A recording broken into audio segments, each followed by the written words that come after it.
Nice shirt, by the way. Don't think I didn't notice it. See, I gotta. Oh, I love it. It's a beautiful thing. We'll get a whole new. I understand it. If I don't wear the stuff, that I get fired.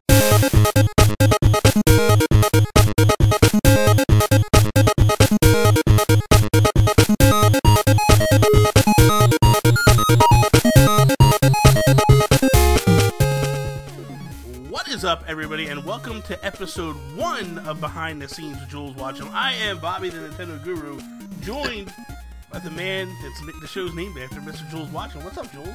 Bobby, good man. How you doing? How you doing? Good. Good to see you. Good to see you. You too. Look, you know what, man? I think we should just kind of dive right into this. Mm-hmm. So, what's with this Chicken Wiggle stuff? What? Why am I talking watching with what? Came on 3DS last year. I know what you're talking about. You know, it's Come crazy because you posted. Okay, so I am privy to some information, but it's funny because we talked about it, and I wasn't expecting you to like do what you did so quickly. That was fun, man. And I'm like, yeah, that was sitting exciting. there, and then boom, and I was like, yeah. There's no time like the present, right? well, it was Just wait funny while it ends up. because you're like, you text me during the day, and you're like, hey, when you get home, there's something on Check this spec out. for you. Mm-hmm. And I was like, okay. So I go home, and I'm like, oh my god, that's awesome. Like, yes, like, yeah, that's awesome. And then like 10, 15 minutes later, my Twitter's blowing up, and I'm looking, I'm like, holy crap, he launched it. Like, he did it. And I'm like, this is awesome. So, is there, because I don't know what we can talk about, what we can't talk about. Well, for those that don't know what the hell we're talking about. Yeah. So Chicken Wiggle came out on 3DS last year, and people really loved it, but a lot of people were like, "Hey, I wish this was on the Switch," and I was like, "Yeah, but it's not. It's on the 3DS." So, so that is what it is. Yeah. And then what you're talking about is a great friend of mine created some HD art, like an HD kind of rendition of Chicken Wiggle on the Switch with 720p, delicious, amazing, like way forward quality artwork, which is just like wow. And I was like, hey, Bobby, check this out. What do you think? What do you think? And I was like, I'm kind of kicking around the idea of maybe doing a Kickstarter for it, because we're super tiny. We can't any opportunity we have to mitigate risk, to kind of try and get out of the way, is awesome. So the Kickstarter seemed like a nice idea. So anyway, I kind of gauged some interest. You had some great things to say and chat with a few other people, and then I was like, you know what, I'm just going to tweet it out and see what people say. Put the image out there. Man, it really did blow up. Last I checked, over 1,000 likes or something. Yeah. I mean, I know that not every one of them is going to turn into a potential backer or even buyer. I know that. Yeah. But for me, I was like, you know what? Let's put it out there. And at the very least, it's a great litmus test for, is this an awful idea? Yeah. Or is this maybe a potential pretty good idea? Yeah. And as long as, you're on one side of the fence of that, and this is clearly not a terrible idea. No, it's so not. So it's worth risking the potential of failure by potentially putting it out there. So we're still kind of weighing everything up and checking myself. But I did get contacted by people at Kickstarter, which was amazing. That's awesome. They actually emailed me directly and were like, hey, we saw on the Twitter this stuff was going on, and I happened to be going down to San Antonio on Friday to PAX South, and they're like, hey, do you want to meet up down there? So I did meet with them, and that was great. So I got some really good information, some great insights, and really good advice from them. They were super excited about it, so that was actually kind of huge, honestly. Yeah, someone like from that company to reach out and even know that because I included the Kickstarter in my tweet, but they're huge. Everyone includes them in their tweets. Yeah. So whatever. I've included a couple of tweets, and they don't. Yeah. Like, so for them to reach out was. I was really, really touched and honored by that. That was amazing. I had a really good, positive meeting with them. And, man. So, yeah, it's a nice start. So, I want to throw a couple questions at you. And obviously, like always, you don't have to answer anything or whatever. But I feel like there's some questions that were posed. And I feel like 140 or 280 characters isn't quite enough to answer them. And I feel like there was a couple of honest questions that were thrown at you. And I want to kind of work through them because I know the answers to them, and I don't feel like they were answered properly or to the overall. So on them at least. Obviously, the number one question is why should I back if this does go Kickstarter? Why should I back this? Yeah. When I've been waiting for Treasure Knots for so long, what's the answer that you give to something like that? What's your feeling? Well, this doesn't affect Treasure Knots. Treasure Knots is on track. I'm working with an awesome programmer called Phil, good old Phil, also known as Dr. Magic. And we spent over Christmas break and early into January working on the plan for Treasure Knots, on like what we're going to have ready for E3, and then also what's going to happen this year. And we'll have more news on that soon. So that is going. It's on track, and I'm really excited about it. This is a separate track. Matthew, who did the original programming for Chicken Wiggle and also Mutant Mudds and Zeo Drifter and that kind of stuff, and originally did work on Treasure Knots as well, but has since then on a different track. He handled Mutant Mudds Collection for Switch. Is also just finishing up Zeo Drifter for Switch. Okay. He is the one who would potentially then move on to doing Chicken Wiggle for Switch, leveraging all of the stuff that he's done already. Yeah. So anyway, that's the long version. But the short version is a separate track. It doesn't affect each other. Treasure Knots is still happening. Very excited. Yes. And Chicken Wiggle is a separate track. And that's why we're like, you know what? That's why it's good for Kickstarter to be like, should we do this? Should we not do this? You know, we're doing something along this track. Should it be Chicken Wiggle HD or Chicken Wiggle Rehashed? You know. Yeah. And that's a fair, because like I said, I kind of knew where things were, but I had seen people saying like, well, I can't back this because I've been waiting for Treasure Knots so long. And my feeling is like, well, I don't understand that type of thinking. It's either you want to support or you don't want to support. Like saying that something doesn't get support because you've been waiting for this other thing. It'd be like me saying, like, I'm not going to buy Mario until Zelda comes out. You know what I mean? No, I mean, I get it. I mean, the thing with Treasure Knots is it has been put on hold and started and stopped and started, you know, over the years so many times. I can understand that some people are like, oh, so you're stopping Treasure Knots again to potentially do this other game. And we're not. Okay. But I understand their reaction to, no, stopping and starting and just get Treasure Knots done. And I am. And you are, and that's the thing that people need to understand is you are doing Treasure Knots. It's just a matter of this one doesn't supersede the other one. Exactly. I'm doing all the art and all the design of Treasure Knots, obviously with other people as well. Yeah. But with Chicken Wiggle, that artwork is by a great friend of mine, Michael Veroni. I mean, he's doing all the new artwork. That's not me. So that's kind of, it's on other people's shoulders. I mean, I'm helping manage it all, I guess, but my hands aren't getting that dirty with it. Because ultimately, Chicken Wiggle is done. That game For me, it's completely done. That game is done. It's over. Yep. This is just, do we put a new polish on it? And do we put a new... And in order to do this, then you'll have someone else doing the artwork. So that's not pulling you from Treasure Knots. You can still focus on Treasure Knots. And then, I mean, the only thing I'm assuming, and I don't know, but I'm assuming it's a matter of like, hey, Jools, we have a question about this. And then you look at, okay, do that instead of this. And then you go back to working on Treasure Knots. And it is what it is. You're not being pulled to go like, Jools, I need you to draw this, and this today. No, thank God. No. No, it's very... I mean, my input on that, even worst case, would be very minimal. Even if we were making new content that did require me to be involved, not artwork, but other stuff, it's still very manageable, very small, which is great. Yeah, my main focus is Treasure Knots for this year. For me, from my perspective, you had discussed with me this version prior Mudds. Last year. Yes, and so... when you showed me the original artwork from Michael, and I was just like floored, and I was like, "It's nice, yes, please." And but then obviously there was a little hiccup with Mudds, and what you're thinking. I want to go through the thinking of that real quick. Like, what makes you determine, okay, I might not go this HD route, I might, and then go back to Kickstarter or to maybe go Kickstarter. Like, where does that mindset come from? I think, I mean, and this is a subject that I'm not going to chat about too much because I have in the past, when it comes to sales and how successful or not successful games have done in the past. And I was very transparent about Chicken Wiggle, which I like to be. I like to be very transparent about those kinds of things. But it's also something that can have a negative repercussion on me on talking about that too much. Not only just because I sound like I'm just a crybaby all the time, which I'm not.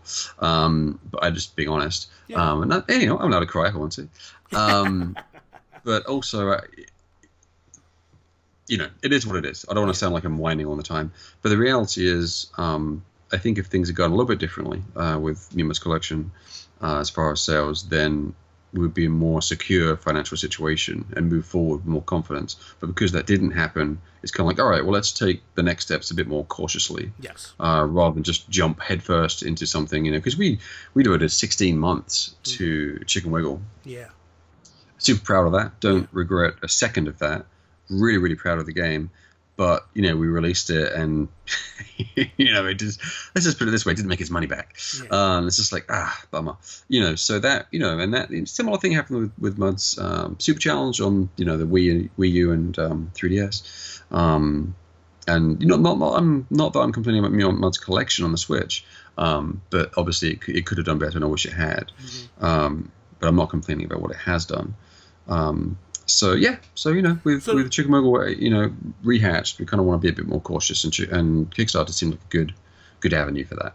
And I the reason why I bring that up is because you had mentioned in a couple of tweets, like, you felt like you still had work to do with Chicken Wiggle. Like, you felt like it's like that itch, like you didn't feel complete, and now it's a push to kind of like, hey, I'm going to show you that this game is a good game, and get it in more hands.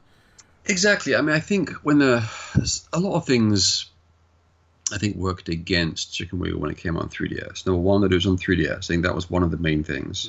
It wasn't promoted on the eShop for the first 2 weeks at all, which is not an understatement. It was not promoted at all. Yes, it was in the new releases category. No shit, Sherlock.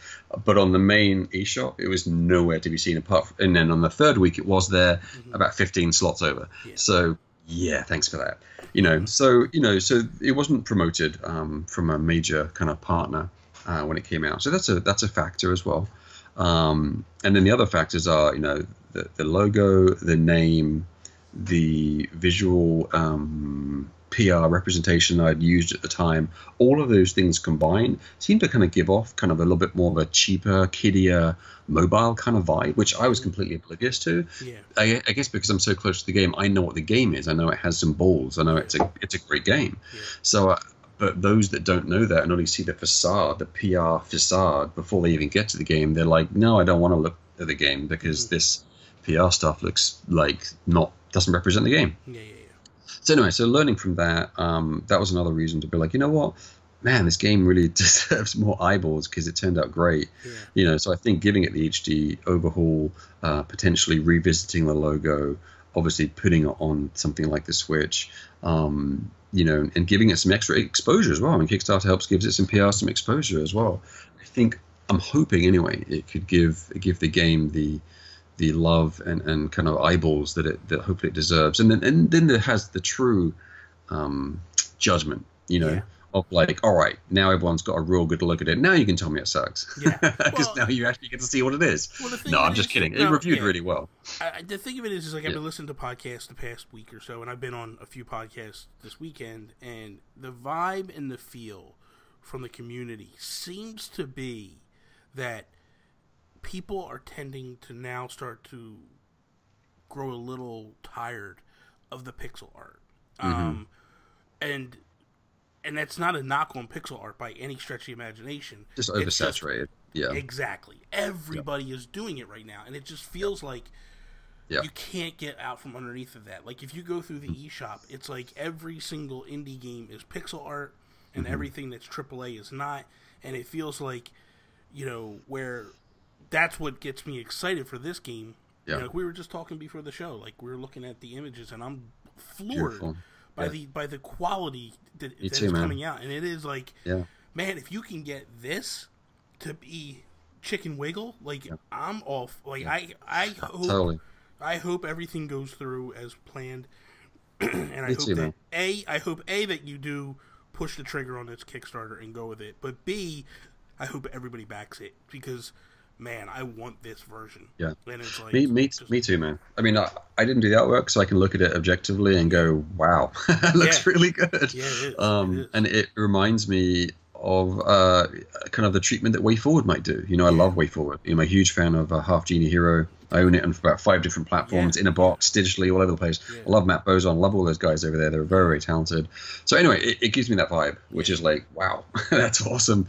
Michael's super talented, doing a great job. So I agree. It looks fantastic. It looks exactly, so good. I think, what TUI needs and what you what this game needs is that something to set it on a different trajectory than everything else. Everything else right now, like you looked at the Nintendo Direct Mini that just happened, and Celeste is coming out, and I honestly like was just like another pixel game. Great. I was just like you know, I know it is getting to that point. I mean, even though the game looks beautiful, and I'm obviously going to get it, Celeste, but it is like, oh, there's the indie pixel game. Yes, and I feel like that it'll come back around. It'll work itself back around to people being in love with it again. When Treasure comes out, boosh.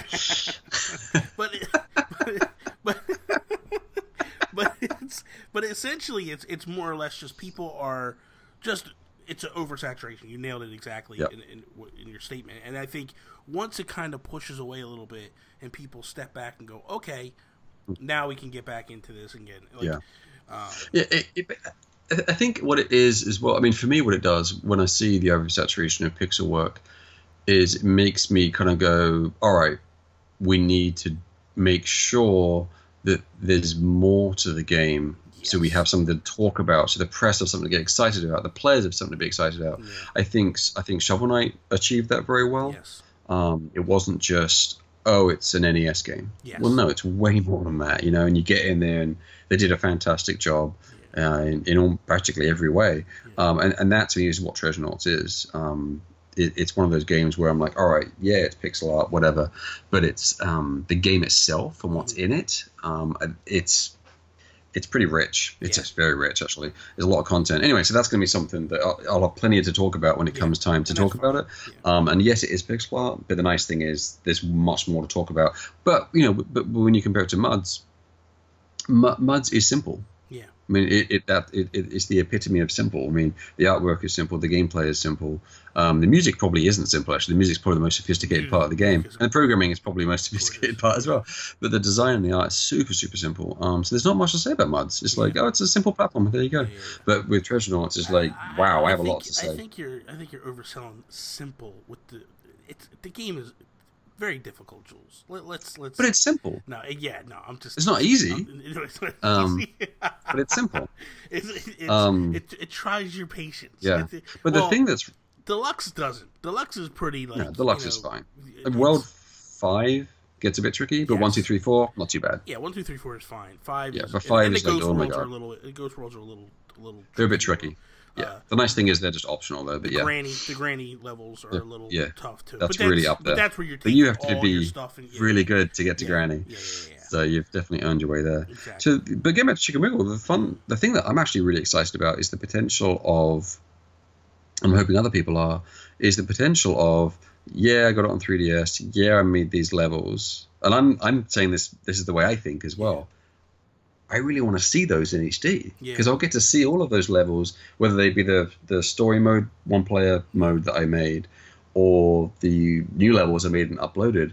I'll get to then play that on the freaking Switch in HD, looking delicious with all new artwork. You'll be like, oh my god, running around. So potentially the run animation will be way smoother, which isn't saying much because the pixel one's like 2 frames. But anyway, be way smoother running around, and just seeing the artwork is so lush. Seeing that in those levels and the enemies moving around stuff, it's going to be crazy. I mentioned this to you before, but I showed my wife the. She saw Chicken Wiggle when it came out because I was playing it in front of her because I was doing a review for it, and I was playing it through the game and all that. And then she never grasped what Wiggle meant. And then you sent me the images, and I called her down. I'm like, look at this.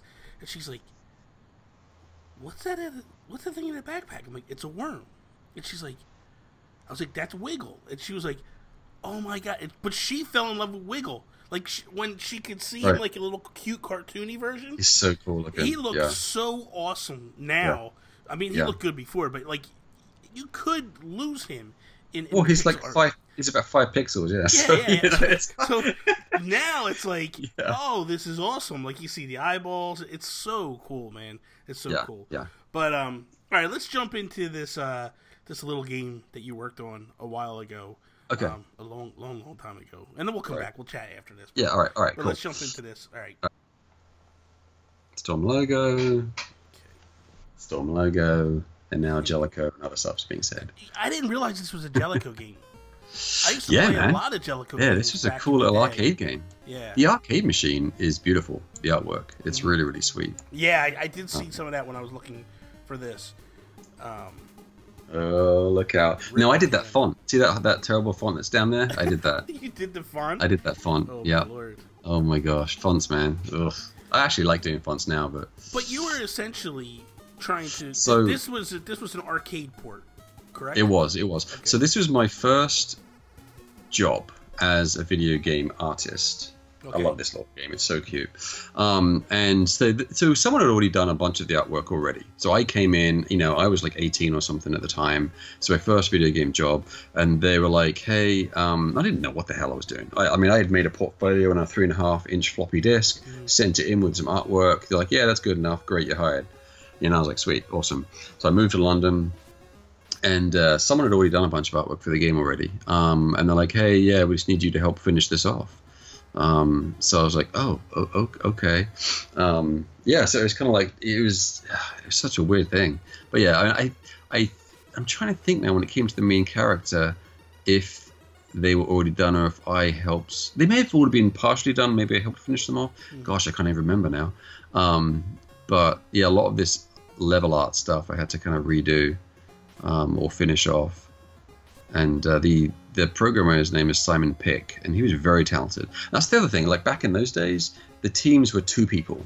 There was the programmer, then there was the artist, and then you'd hire out the music and sound effects to someone else. So the game design was figured out somewhere in the middle by someone, by both of you or whatever. Okay. It was like that's the way it was back then. It gives me a real Burger Time Pac-Man feel. Yeah, it kind of has that bubble kind of vibe going on as well. Yeah, like every level is like one screen. There's no scrolling. Actually, funnily enough, in this game though, towards the end, added whole new levels that weren't in the arcade game at all. Like scrolling levels, like this full-on adventure and stuff. And I got to do a bunch of artwork for that. There's these castle ramparts that you're walking along and all this crazy stuff that was completely added to this game. But yes, like we're seeing here, each level is one screen, and it's actually 2-player, which is really neat. Okay. So 2 people can play at the same time, and you have to clear the whole level, and get all the fruit and the flowers and stuff, and get as many points as possible, and then move on to the next. And it even like the way it scrolls, when you beat a level and it moves on to the next one. I mean, that for the NES back in the time, that was some tricky stuff, man. I mean, the programmer really knew what he was doing. Yeah, but it was amazing. It was very Zelda-esque. Like that's how you basically the burst flow, totally. Level to level in Zelda was a lot of that, But there's clouds kind of scrolling 1 pixel at a time in the background there. Yeah. That's really amazing stuff, really, for the NES. I mean, we take it for granted now, but then that was some tricky stuff, man. Well, they were like dynamic sprites back there doing their thing. You're talking about the foreground and background, and it's giving that background, foreground feel. Yeah, and the NES didn't have backgrounds; it just had the thing one. of it is like if you played the arcade version. It's beautiful. I mean, this is a pretty good port of the arcade version. It really is. Gameplay-wise, he did a good job. I mean, the sprites are way bigger, of course, on the arcade stuff. But that was... Yeah, the NES. I think people don't really understand what we, as gamers, went through back then, because the arcades were kind of like the movie. Yeah, it was like... This was like the VHS. Uh-huh. This was, you just knew that was as good as it was going to get. Yeah. Yeah. And as things got closer and closer and better, closer to arcade machines, you're like, what is going on? I'm playing an arcade game at home? Exactly. Yeah, it was crazy. It was catching a little balloon up there as well. Some cool stuff right there, man. Yeah, it's awesome. Oh my gosh, how funny. I think, hopefully the level art's going to change in a bit. I think it changes. I believe it does. As you progress. Hopefully when you get to the next one or sometime soon, it'll get a bit different. But yeah, every few seconds probably to beat up all the little guys. Yeah.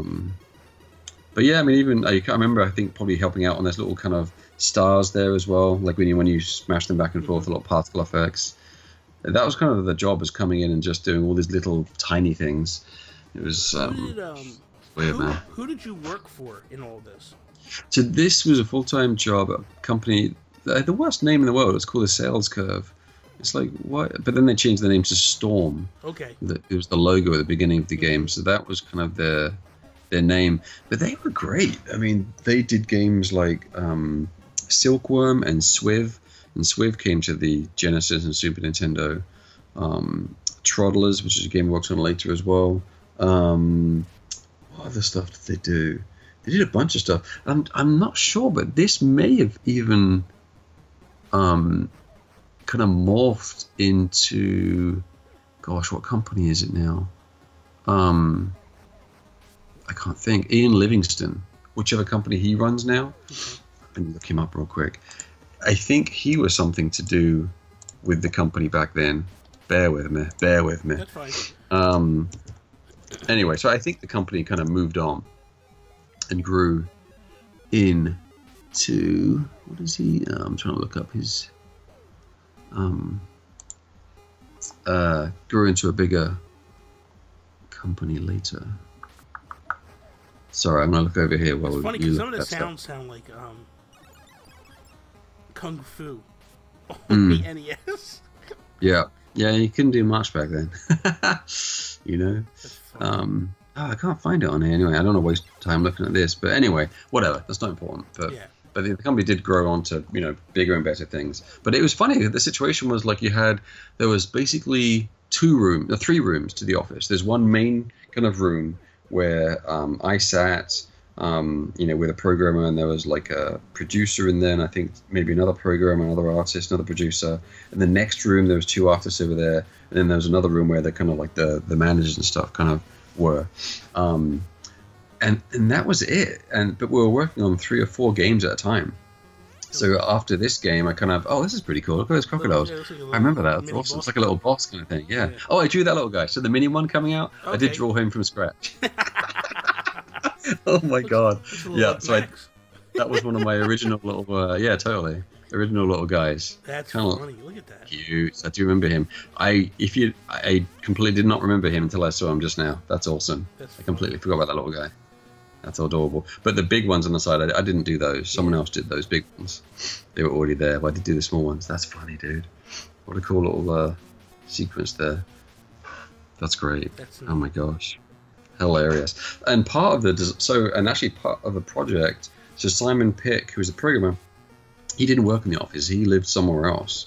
So for part of the project, I actually went and stayed with him, weirdly enough, at his place. Oh, wow. And we worked together at his place to finish up the game. So weird. Yeah, it was great. He's a super nice guy. So yeah, it was cool. Went to his town and did stuff. How old were you when you were doing all this? I was about 18. Okay. Yeah. So this must have been in 92. Okay. Yes, it was 92. Yep, so I was 18. Yep. Crazy, man. Oh my gosh. Totally cool. But yeah. So and this kind of game, I don't think it was very big over here in the States. I don't really remember this one at all. Like, Rodland was a big arcade machine over there, so the port was like a big deal kind of thing. So to me, I already knew what Rodland was before I even came to the company. So the fact that they were doing the NES version, I was like, oh my gosh, that's awesome. Yeah. And they had the arcade machine, you know, there as well, so we got to kind of see that. Not, you know, not that we could do much with it, but you know, it was fun to have it. It always interests me back then to like see how close developers could get to the arcade. I think obviously, like in my mind, Street Fighter was probably the closest. Yeah, it was amazing. That was very close back in the day. Yeah. To what NBA Jam was probably one that was pretty close too. Yes. I mean, obviously, it didn't look the same, but it was pretty close. Yeah. To what you were getting. Yeah, I mean, it's funny because I know with the Sales Curve, especially in Storm, a lot of the arcade conversions were, you know, they may have the arcade machine in, but there was you didn't get any of the data. You just had to sit there and look at it and then copy it. Like you didn't get any of the files. Like the original developer wasn't involved at all. They didn't give you any source code, any artwork, anything. So you just had to look at the machine and just copy it, which is ridiculous. But so that's definitely what happened with this game, Borderland. Okay. But with Jam, Well, we might get to that someday, but with Jam, I think we probably did get some of the source art, and we're able to kind of do stuff with it. Yeah. But so that makes a big difference, you know, getting the actual original arcade stuff. Well, of course, yeah. Well, I'm sure, like, I know the port of Mortal Kombat was pretty good too, right? Yeah. Mortal Kombat was decent. Yeah. Yeah. Oh, look at that artwork there. Look at that text. Fancy. That text is gorgeous. Yeah.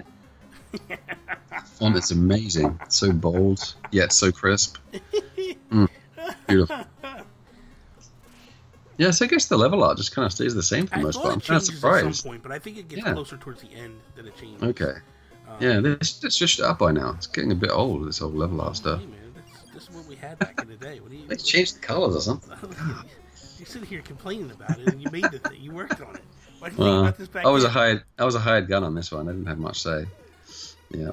But this is you're a kid at this point. This is early going. I'm just doing what I'm being told. I'm like, whatever. It's like, hey, man, I'm working in games and I'm getting paid for it. Like, yeah, man. Oh my gosh. I'm happy about this. I was working at a video game magazine before this, and that's how I got the job. I was working on Amiga magazine, and then one of the programmers who works at this company was showing off his game at the magazine, and I was like, "Hey, you guys hiring any artists, whatever?" He's like, maybe, but give us your portfolio, so we'll take it in." And that's what they looked at my portfolio, and I got a job from that. So it was definitely a connection from that, and just kind of. I probably asked every single person that came in who was in game development, "Hey, you guys looking for anyone? I got a disc with my stuff on it." There's no email. This is pre-email, so you couldn't be emailing. There was no such thing as email. No, that didn't exist. No, it's just here's a floppy disk. Hopefully, it doesn't get corrupted by the time it gets there. Oh my gosh! I'm curious what these letters all mean. Like, you see how they're like. Extra. If you spell out extra, I don't know why you can't. Oh, he did get them. There we go. We just got it. So you just spell out extra, and then you get extra life probably.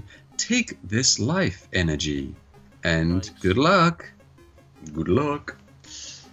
That angel was probably very risque back in the day. Probably showing quite a bit of skin there. So it looks like the player can make their own ladder and attacks. That's pretty cool. Yeah. That's nice. Are kind of,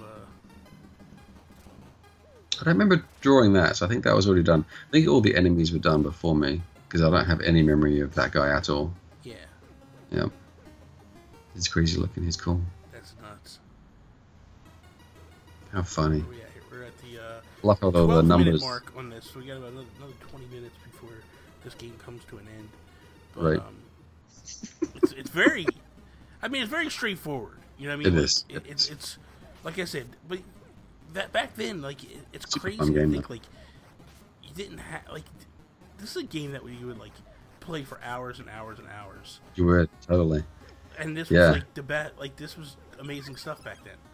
Well, there's a lot of value, a lot of gameplay here. You know, like but back then, from what you're choosing from, this is a nice kind of balance to things like Contra or whatever. Yeah. It's just a little bit more of a fun, zen kind of puzzle game, Exactly. Which is cool.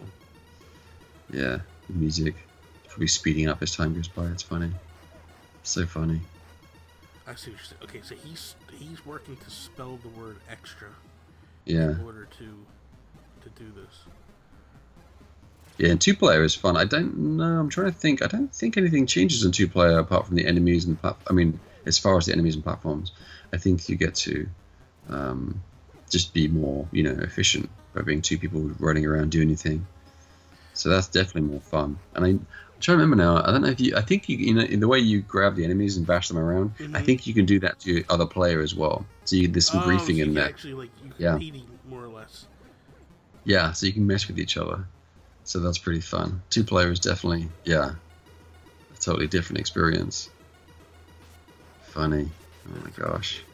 I like how he's like all about trying to like change the letters and stuff. I know, he's like going for it, man. He's going for those extras. Like, where are the overlays? I'm surprised we can't see like the letters going off screen to know what you have. It might have, what? You just have to remember. When I did this, it might have cut it. You chopped it off, didn't you? Yeah, you possible. did. It's possible. Well, listen, you're trying to go HD, and it just doesn't. Yeah. I have to look at it. I'll go back and maybe do better footage or whatever. But the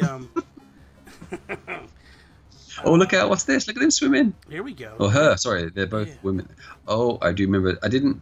Oh, I did do that squid for sure. That squid is definitely mine. Squid is you? Definitely. Look at that. Oh my gosh. Those fish, maybe, but anyone could have drawn those. So I don't know about that. I don't know about the whale. I do have some memory of that, but that's probably pretty similar to the arcade, I bet. Yeah. As far as the design. Yeah. The whale's good though. It is. It's really good. Yeah. So, but I think someone else may have done that. I may have touched it up a little bit, but yeah, the squids for sure. That definitely looks like my old handiwork. The gameplay footage though that we're utilizing in this, we should probably give credit to Nintendo. Eating the Complete, fish. YouTuber. Nintendo Complete. Yeah, Nintendo Complete is the YouTuber that we got the footage from. Thank you, Nintendo Complete. Yeah. Look at that. He took the boss out. Those spiral effects are awesome. I mean, that's some really cutting edge stuff there for the NES back then. Absolutely. That was a lot of effort put into. That's all programming right there. I think this is really nice. Oh, look out! Look, something's about to change. Enter the Mabooch Tower to rescue Mum. Oh, good God. We're gonna go rescue. Oh, look at the background change. Now you got the background change. Oh, now we're talking. Look at that. It's beautiful. Look at those bricks. Those bricks are stunning. Now we're stuck with those grey bricks for another 50 levels. You're like teleport when you go through the doors. Oh yeah, that's cool. That's right. Nice. Beautiful. Look at that thing. This game is cutting edge. Cutting edge. That's pretty cool. Fun. That's crazy. How you gonna get that, buddy?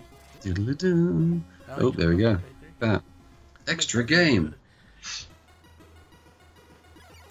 I think like Bubble Bobble now you have a few seconds to kind of clear the level, get those enemies before it just automatically moves on. Yeah. Yeah.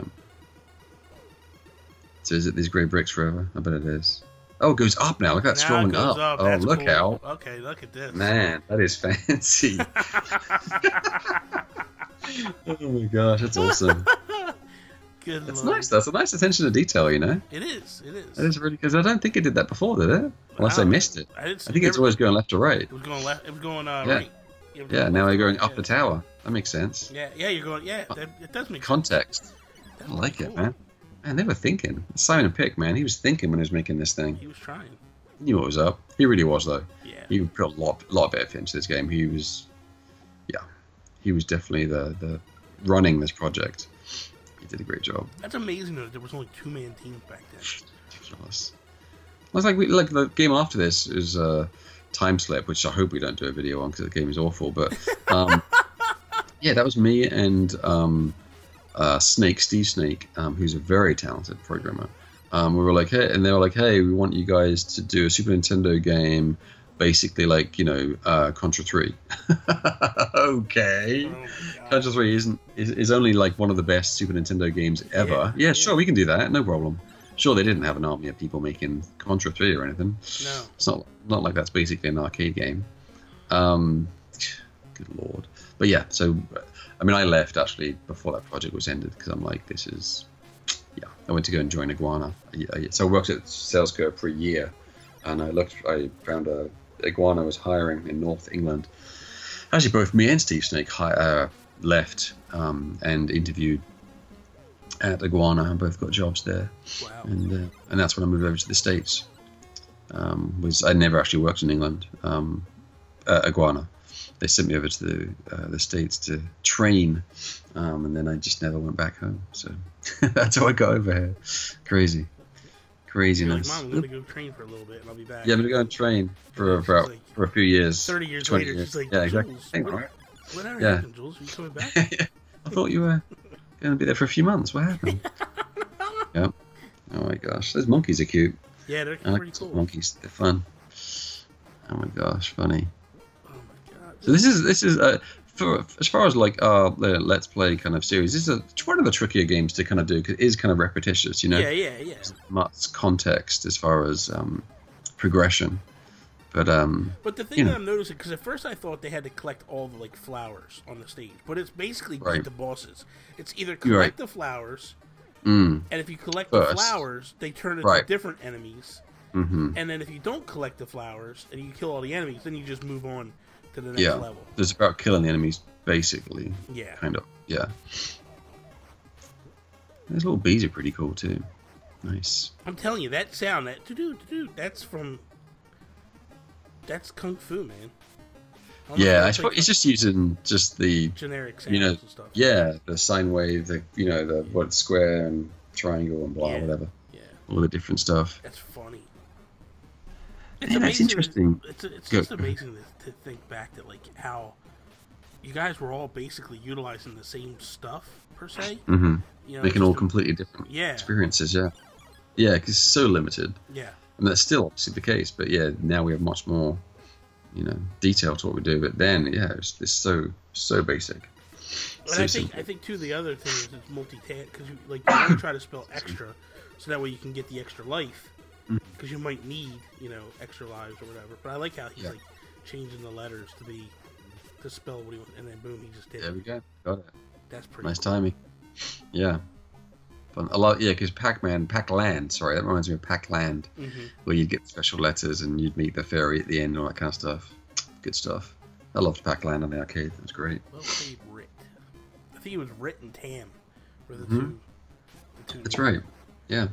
Yeah, they're the two fairy sisters. Are they British names? Is that where that comes from? Probably not. I mean, Jellicoe, I think it was a Japanese... I think the arcade was a Japanese game. Yeah. Maybe, I don't know whether it was changed for the English language, though. But yeah, they are weird names, though, aren't they? Rit and Tam. Rit and Tam. I never heard. I don't know what that's about. Never heard of those names. It's funny. Wow, that freaking bee is like shooting now. Yeah, man. Look at that. Look at shooting like. Good lord. Get on that thing, man. Oh, there we go, bunny rabbit. Yeah, no, now it's just rabbit time. Bouncing balls for you. Yeah, boom, boom, boom. Cool little gameplay, just hitting back and forth. So now they probably can't get those flowers, right? No, the flowers are done. Oh, here we there we go. Look, this is look, I made that horrible orange guy. Did you really? Yep. Oh, he's wearing a hat. See, the hat falls down. I don't know why. I guess I thought that was cool or something. I'm not sure. I probably did this level art. I probably did the grey and the red. Oh my God. God. And the flickering lantern. I probably did all of this. I'm not sure, but that's certainly possible. Not that I'm proud of it, but I'm just saying it's probably possible. Oh, he throws his hat. Yeah, man. Whoa, that's pretty sophisticated. That's pretty sophisticated stuff, man. Back then. Look at that. Yeah, I definitely did that orange guy. That's so funny. That's funny. Good lord. Well, now what? Oh, look at the wow. elephant. Yeah, that's definitely from the arcade, that big elephant guy. I definitely did the small elephant, though. I recognize that small elephant. I definitely did that. Yeah. It's funny how I have memory of the small things that I did. It's amazing how that kind of does stick with you, It's funny. It's amazing that an elephant is like a final boss. Like a random jumping around elephant. Yeah. And I think the small ones are a different pink than that pink, which is interesting. It is slightly different. Slightly rosy pink. Yeah. There's a lovely pink. I think the elephant was crying. Yeah, crying. Small elephants. This is crazy. This is a weird game. I like how when it bumps on the ground, it bumps up the player too. Yeah. Makes you bump up. It's little, it's like little details that you don't like. We take for granted today. Oh, that was close. Oh, that was close. This is a nice little simple boss encounter. Yeah. Yeah, very strange. Oh, look out. Careful now. This is nuts.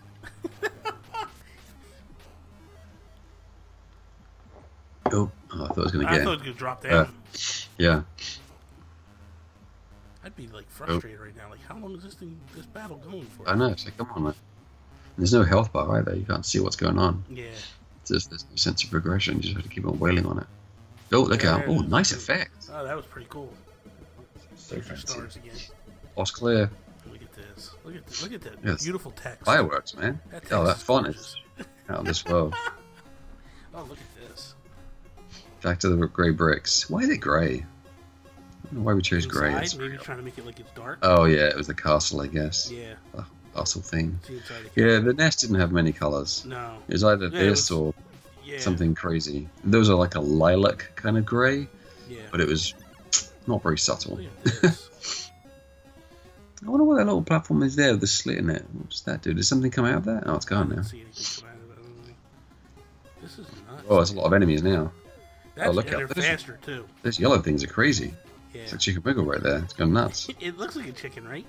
Yeah, it does. The star's throwing boomerangs. Getting out of control. So I guess that's where those weird hat throwing guys came from. Probably, I bet that was leveraging the boomerang throwing code, which was different art. Probably. Fun stuff. The level design's neat though. Like, I'll give this kid something simple to do. Like, go create this thing, Jools. Yeah. Like, get out of my hair and go create this character. Yeah, go make a new enemy. Yeah. Like a hat throwing guy from like James Bond. Oh, look at that! What is that? A lobster in the bottom right corner? Oh yeah, that pink thing. Look, he stops and he throws out his claws. Look at that! Whoop, oh, yeah.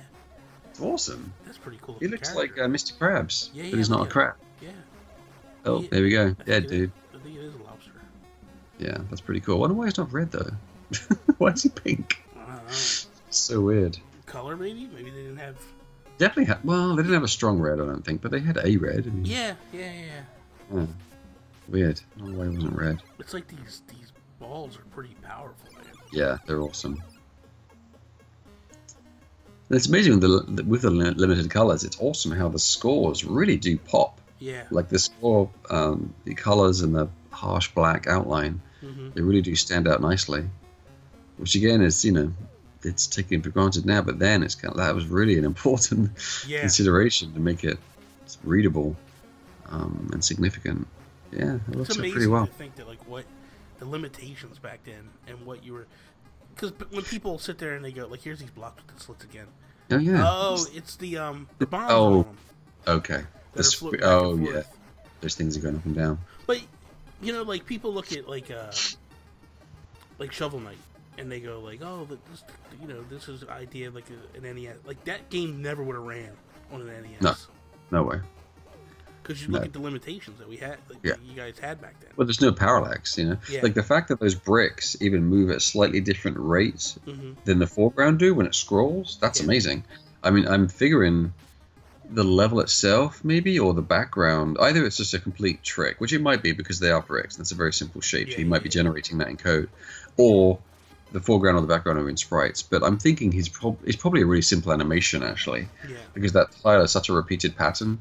If you just do 4 frames of animation, you can probably make those bricks like animate, like they're scrolling up. Okay. He's probably doing that at a slower rate than the foreground is, so it looks like they're moving slower than the foreground is. So it has a sense of parallax. It's a great effect. Yeah. But yeah, I'm betting that's why the background is such a tiled pattern like that. See that? With a different pace. So neat. So neat. But yeah, and I know, like, what game was it now? I know Way Forward did a lot of games on the Game Boy Color, and Tokitori on the Game Boy Color had some great parallax effects on the Game Boy Color, and it was all like that weird animation stuff. It was all totally faked, but similar effects of what they're doing here, probably. This is a level here, boy. Oof. This is a level with a bunch of those bees, wasps, whatever. Man, I probably would have died on a million times. Who recorded this again? Nintendo Complete. Thanks, Nintendo Complete. You're doing a good job. Good playing. Good playing. Yes, Nintendo Complete. Yeah, you're doing a great job. Yeah, I'll leave the link in the description so if anybody can go check out it. Yeah, all the levels of the enemies changed into the little red guys. That's interesting. Well, there's red. Like, I was saying earlier, like, there's no red. Like, it's a nice red. It's a nice that would have been great for that lobster. Maybe he was pink in the original. Some research needs to be done on this. Yeah, we need to call sign. Why on earth was that lobster pink and not red? We need to know. Yeah. Oh, extra. Man, this player is doing great. Yeah, they know what's up. Oh, yeah. I wonder how many times he played through this before. Oh, my gosh. Yeah. It's a tougher game maybe to watch because it doesn't have a lot of change and stuff going on, but playing it is quite rewarding. Oh, yeah. Because when you're in the level, you really have to think about what platforms you can go up and down. Okay, here's the ramparts I was talking about. Yes, I did all of this art. This stunning, stunning art. And those stunning enemies, I believe, are my amazing creations down below as well. Blobs of green. Look at this. Yeah. This looks oh, my God, look at this. pretty tricky, right? Jeez Yeah. Louise. Messing around right there. Wow. That is pretty tough. Yeah, you ain't kidding. Oh, stopping there. Oh, look at all those shields. That is so weird. Oh, look at that fire down there. Wow. Man. So yeah, this is type of stuff that wasn't on the original game. I don't think. Oh, well, that's just silly. Yeah, I probably that silly lady up there. I don't know. Why is there like a maiden up there pouring water down? Pouring water on Oh, you. and those weird gestures. I remember drawing those. They're pretty awful, but you know, whatever. Yeah. You know, I was young. What can I say? Oh wow, good. Man, oh, I remember doing that cauldron. I do remember drawing that cauldron. Oh, whoa, you can climb the pillars. Bizarre. check that out. Well, I think that skull comes off that thing. Oh yeah, look out. Here we go. Oh, here we go. Wow. That is... Dude. Wow. That is tough. Woof. Good lord. Good job, Brit or Tam. Oh my gosh. So, wow, this person's really making it through the whole game. Very impressive. This is good. You get to see the whole thing. This is fantastic. Yeah. I wouldn't be able to get this far. Might be Bowser's Castle right Well, now. that bat. Yeah, you're welcome. I did that one. Mm-hmm. Look at that. That is look at stunning. all That of is... thing. It's not stiff at all. That is so fluid. So fluid. Oh, It is man. amazing. Wow, those skull shields are pretty tough, man. Yeah. The way they move, kind of unnerving. The angles they take, that's neat. Oh, look out, that bat. That is looking for some screen time. Alright, there's the stupid jesters again. Yeah. Yeah, those jesters are stupid looking. Oh my god, he's like flying through this, man. Yeah, he knows what's up. Yeah, I'd have died a million times by now. Those shields are so weird. Yeah. The heart shields, they're so odd looking. Funny. These levels are beautiful. Beautiful. The artist who did this is obviously very in touch. Don't break Good your stuff. arm, pat yourself on the back there. Man, this is stunning, stunning stuff. Looks like a bunch of like gobstoppers coming out of there, doesn't it? Yeah. You can eat those. It does. Delicious. Well, Oh, I there think we it's go. boss time. Final boss. Look out. What's this going to be? Oh, look at this thing. Oh, yeah. Is it a devil or That's- something? Directly from the arcade. Yeah, some weird devil god. Yeah, he's cool looking though, isn't he? Looks like a transformer or something. It is kind of Awesome. Yep, I'm thinking this is probably the last. Oh, you can climb up those? Who'd have guessed you could climb up that? cool. No, I wouldn't have guessed it. I would have never guessed that. Why isn't there a ladder? Or at least the blue stuff from the earlier in the level that So somehow. he just jumped as he landed, so that way he didn't get messed up. Okay, that was way easy. Okay. So Alright, he's back again. I'd say that was way too easy. Oh, with shields now. Oh, here we go. Yeah, that effect though, when you hit the boss and it kind of does the color cycling, that is Yeah. impressive. For an NES, that was nice. He's like, oh, now I'm blue and I'm going to be throwing gobstoppers at you. Here you go, take some of this. They're delicious. Now he's doing the fancy move. That was again. Look out. What? So he changes colors on different phases. That's pretty neat. He can be Yeah. purple color now. See, that's cool. I should have done that with the elephant and stuff like that. It kind of communicates then what stage Yeah, it's at. it kind of communicates like he's getting beat up. And he's- Yeah, I'm surprised we didn't do that earlier. It's strange. But maybe that was an arcade thing. Maybe that's what they did in the Could be, arcade. Could be. Not that that matters, but... Oh, is he Oh, dead? now he's Just flashing. now. Hiya! Oh, look Oh, at that! look at that. That is cool. Dude. Look at that. See, they saved that to the end. Yeah. If you'd done that with any other boss, this would have been special. Look at that. He literally got blown to That pieces. is cool. You notice the player wasn't there anymore? Probably because then they couldn't afford to put any sprites on screen. Like, get rid of the player, make Yeah. him explode. Yeah, exactly. we don't have enough exactly. sprites. Oh, I got to meet Mom. Thank you, Written Tam. You got to save Mom. Oh, Look so at sweet. that. Beautiful. It touches you right here, you know? And thus, the thus, monster. The monster was defeated. Mhm. Yeah, that W. Quality story there. And locked away in the tower forever. It looked like he actually blew up to pieces, so I don't know if he was locked away or just dead. Whatever. We'll go with There it locked. is. So there it is. 33 There we minutes go. and 42 seconds for the game Beautiful. to go through.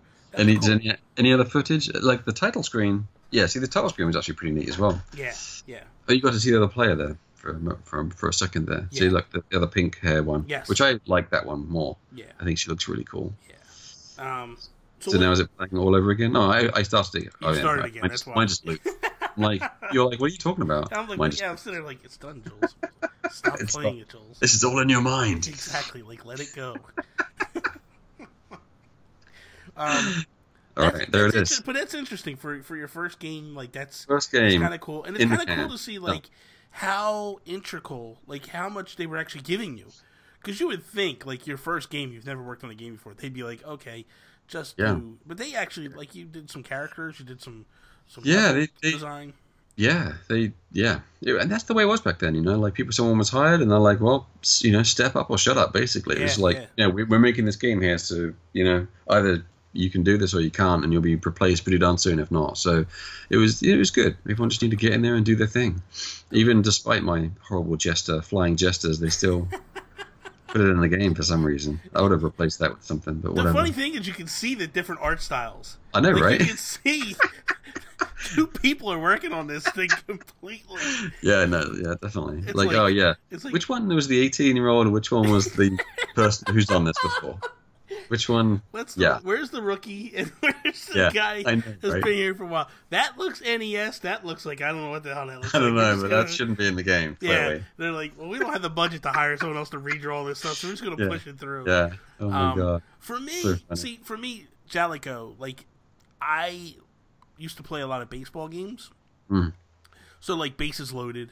They had a couple tennis games that I played. They were really a sports company in the United States. True. Yeah.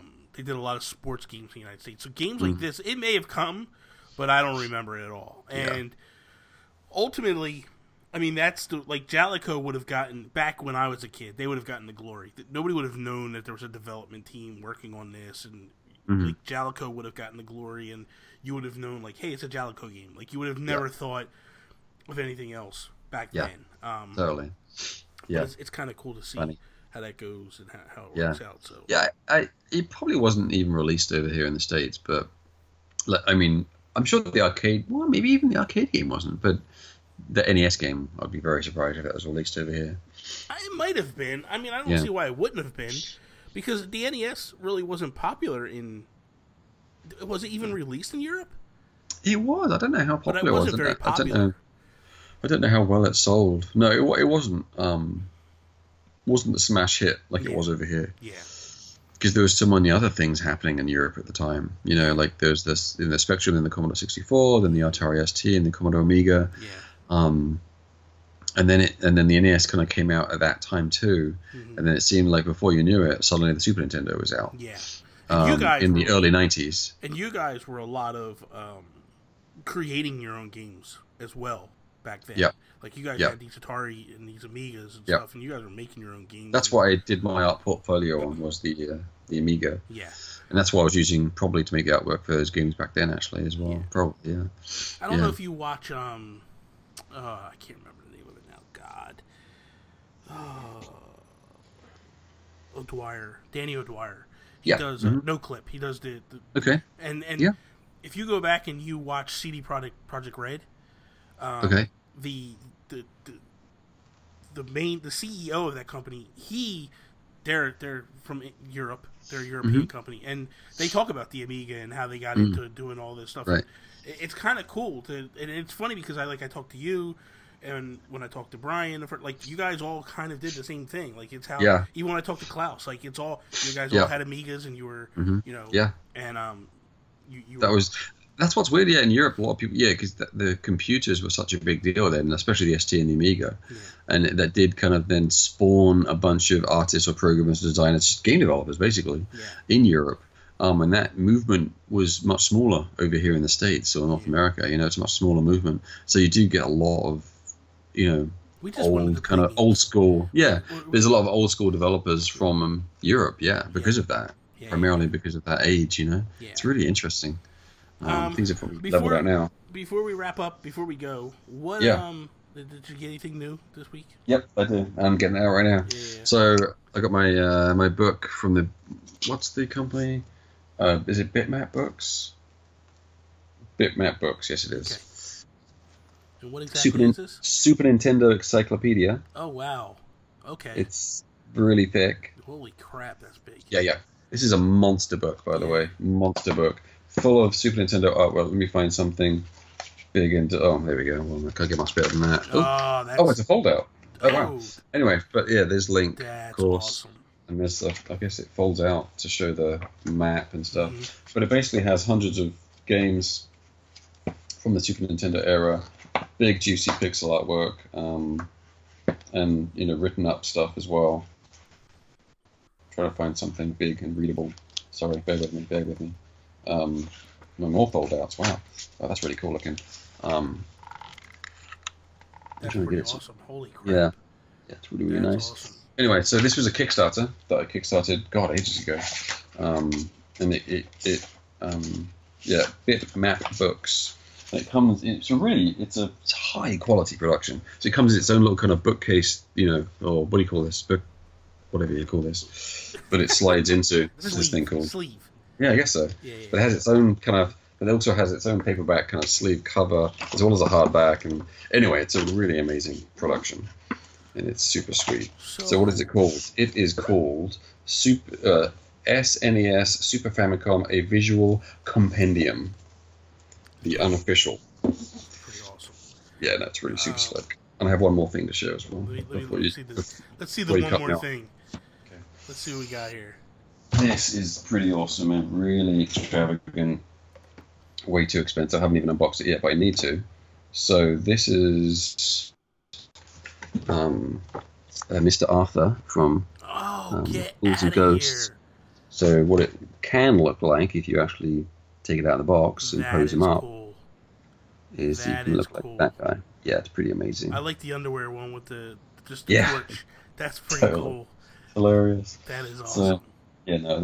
I was when that was first announced last year, the year before, I was like, oh my gosh, I need to get that. So I did. That's amazing. I'm just looking at.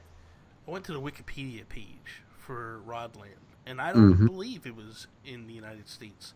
From what I'm seeing, it looks like the developers were Jalico, the Sales Curve, and Eurocom. Publishers was Jalico and Storm. Platforms was Arcade, Amiga, Amstrad CPC, Atari ST, Commodore 64, Game Boy. It was on the NES. I'd like to see the Game Boy one. Yeah, that's ZX cool. Spectrum and iOS. Yep, ZX Spectrum. Yeah, baby. Beautiful. iOS. Really? Yeah. iOS? Wow. And it doesn't.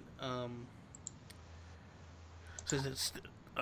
Here we go. This is pretty cool. The home versions were created by the Sales Curve Ltd. From their London-based development office. That's where I worked. The Amiga and ST versions were coded by Ronald Piquet.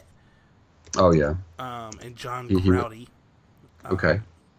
The Commodore 64 version was by Steve Snake. Yeah. Oh wow. I didn't know he did that one. Yeah, and the NES version was by Simon Pick and Steve Snake. Okay, didn't even put me in the credits. I see how it is. Sure, whatever. That's kind of messed up, man. Like, the NES version was only released in Italy, Spain, the Netherlands, and Japan. Not even England? Not even in England. It's crazy. Yeah. Wow. That is so interesting. It's pretty cool. Well, this is Wikipedia, so I mean, I'm sure we can go in and we can edit this. So the Game Boy one is completely different artwork, and it looks nice. Hold on, here we go. I may actually have to try and get a hold of the Game Boy one. It looks quite nice, actually. Yeah, looks good. The original arcade artwork is very nice. I just edited it, the Wikipedia page. Did you really? Yeah. Oh, don't worry about it. I don't care. Publish and change. We're putting it in there, and it's in there. Jools Watsham. You're a dork. You're a dork. Hey man, it's in there. Whatever. Thank you, but you don't need to. We gotta give you credit. We gotta give credit. But yeah, if you can, you should definitely try and flash up an image of the arcade machine as well, so you can kind of see the difference. Yeah. The arcade artwork is really nice. Yes. So, I think we're good, Jools. I think that. Are we wrapping? Is that it? We're wrapping. We're wrapping. So that is. Thanks, all. man. Well, this is episode 1. Fun stuff. This is episode all 1. Right. Thank you guys for watching. I'll let you episode 1. What are we gonna do? Do we have anything in mind for episode 2? Ooh. So, how do you feel like jumping maybe over to the Super Nintendo? Maybe doing some Zero the Kamikaze Squirrel? Doing what? What one? Zero the Kamikaze Squirrel? We can. Let's do that. Zero the Kamikaze Squirrel. So next episode, Nintendo episode 2, Genesis. Episode will be Zero the Kamikaze Squirrel. I'm very interested to see. We're just going to be fun. It's going to be fun. So that is all. Thank you guys for watching this episode. If you enjoyed it, please slap the like button, share it with your friends. If you're not a subscriber, please subscribe. all that good stuff. You can follow Jools at Jools Watsham on Twitter. You can follow me at Nintendo Gurus. Peace out, Preston.